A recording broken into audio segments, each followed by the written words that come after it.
দর্শক, আমরা সংবাদ সংযোগের শুরু থেকেই জানাচ্ছিলাম জাতীয় সংসদ ভবনের দক্ষিণ প্লাজায় জুলাই জাতীয় সনদ স্বাক্ষর অনুষ্ঠান স্থলে জুলাই যোদ্ধা এবং পুলিশের মধ্যে সংঘর্ষ হয়েছে এবং তারপরও সংসদ ভবনের দক্ষিণ প্লাজায় এই অনুষ্ঠানটি জন্য সব ধরনের প্রস্তুতিও সম্পন্ন হয়েছে। সেখানে আছেন অনুষ্ঠান স্থলে আমাদের সহকর্মী মোহন ইসলাম। আবারও যুক্ত হচ্ছি তার সাথে।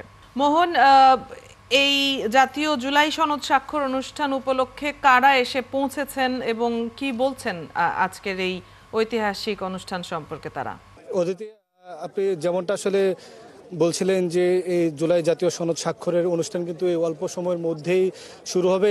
ইতিমধ্যে আমরা দেখেছি বিভিন্ন অতিথি যারা বিভিন্ন রাজনৈতিক দলের নেতা থেকে শুরু করে বিভিন্ন সুশীল সমাজের মানুষ থেকে শুরু করে বিভিন্ন সংস্থার কর্মকর্তা উপদেষ্টা আমরা দেখেছি তারা এসেছেন এবং এসে তাদের যেখানে যার যার বসা সেখানে বসেছেন। এবং আমরা কথা বলেছিলাম, প্রধান উপদেষ্টা প্রেসিং থেকে আমাদেরকে জানিয়েছিল যে প্রধান উপদেষ্টা ঠিক সময় মতো এসে উপস্থিত হবেন এবং ঠিক সময় মতো আসলে জুলাই চার্টার যে স্বাক্ষরের বিষয়টা সে স্বাক্ষর হবে। আমরা যদি একটু ক্যামেরার মাধ্যমে দেখাই যে এখানে যারা যারা অতিথি এসেছেন এবং তাদের থেকে আমরা একটু কথা জানার চেষ্টা করব, শোনার চেষ্টা করব কে কি বলছেন এবং রাজনৈতিক দলদের কি কি আকাঙ্ক্ষা রয়েছে। আমরা দেখেছি এখানে যে সরকারের কয়েকজন উপদেষ্টা ইতিমধ্যে এসে উপস্থিত হয়েছেন। আমরা দেখেছি যে রিজওয়ানা হোসেন চৌধুরী, যিনি বন পরিবেশ বিষয়ক উপদেষ্টা, তিনি এসেছেন। তিনি আমরা দেখতে পাচ্ছি কথা বলছেন। আমরা একটু যাব, তার থেকে একটু শোনার চেষ্টা করব তিনি কি বলছেন। অসংখ্য ধন্যবাদ আপা। একটু জানবো যে আসলে এই যে জুলাই সনদ স্বাক্ষর হচ্ছে এর মাধ্যমে আসলে জাতি বা দেশের সামনে দিনগুলো কেমন হতে পারে এবং আজকের অনুষ্ঠান নিয়ে আসলে প্রত্যাশাটা কি রয়েছে? দেখেন, আমরা তো একটা পরিবর্তনের যাত্রা শুরু করেছি। এই জুলাই সনদে শাসন ব্যবস্থায় বেশ কিছু পরিবর্তনের কথা আছে। এই পরিবর্তনে বেশিরভাগই ঐক্যমত হয়েছে।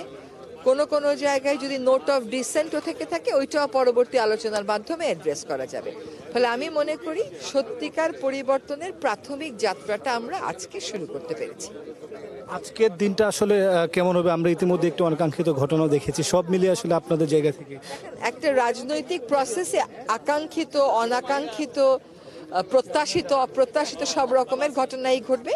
তবে আমি জুলাইয়ের পক্ষে সকল শক্তিকে আহ্বান করব যে তারা যেন সবসময় আলোচনায় বসেন। একটা বিক্ষোভ কর্মসূচি না দিয়ে আলোচনায় বসার যথেষ্ট সুযোগ আছে। কারণ জুলাই ফাউন্ডেশন বলে একটা আলাদা ফাউন্ডেশনই আছে যারা এই জিনিসগুলো দেখবেন।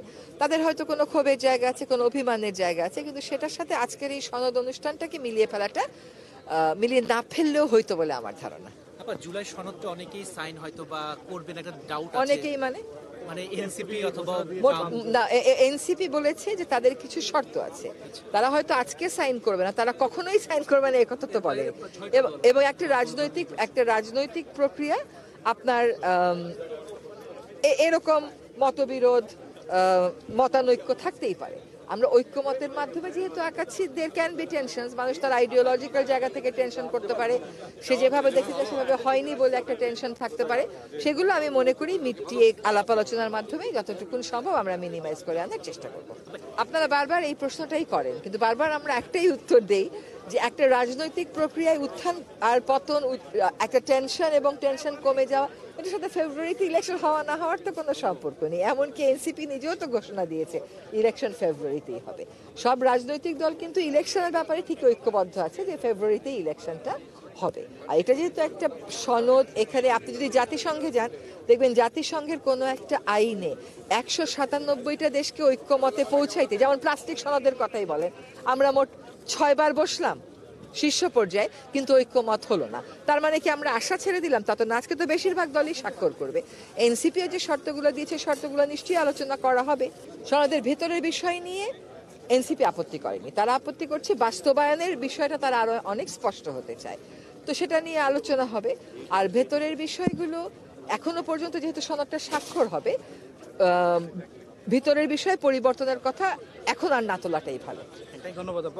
যেমনটা শুনছিলেন অদিতি, আমরা যদি আরও দেখাই যে আরও কয়েকজন উপদেষ্টা এখানে আমরা দেখেছি, প্রধান উপদেষ্টার বিশেষ সহকারী এসেছেন, খাদ্য উপদেষ্টা রয়েছেন, আমরা দেখেছি যে শিক্ষা উপদেষ্টা থেকে শুরু করে যারা যারা আছেন সবাই কিন্তু এখানে উপস্থিত হয়েছেন।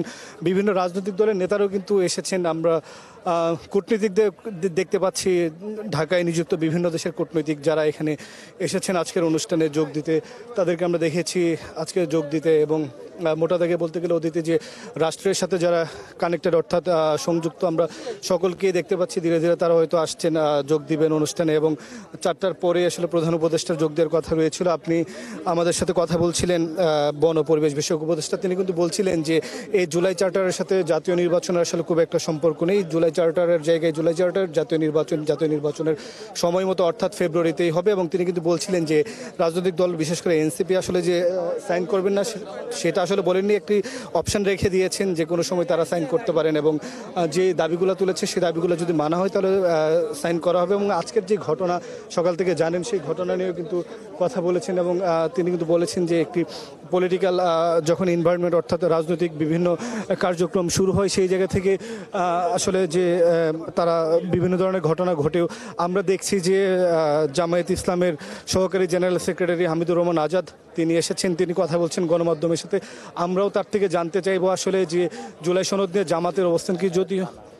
যদিও অদিতি যেমনটা আগে জানাচ্ছিলেন শিশির মনির যেমনটা জানাচ্ছিলেন যে তারা স্বাক্ষর করবে, এখন হামিদুর রহমান আজাদ এসেছেন, আমরা তাদের থেকে জেনে পরবর্তী সংবাদ আপনাকে জানাতে পারবো। অদিতি। মোহন, আপনার কাছ থেকে আমরা সবশেষ খবর জানছিলাম, পাশাপাশি যারা উপস্থিত হয়েছেন তাদের বক্তব্যও জানছিলাম। ধন্যবাদ যুক্ত হবার জন্য। নিশ্চয়ই পরবর্তী সংবাদগুলোতে আবারও কথা হবে। দর্শক, আমাদের সহকর্মীরা যুক্ত আছেন জুলাই সনদ স্বাক্ষর অনুষ্ঠানের বিভিন্ন খবর তারা জানাচ্ছিলেন পুরো সংবাদ সংযোগ জুড়েই।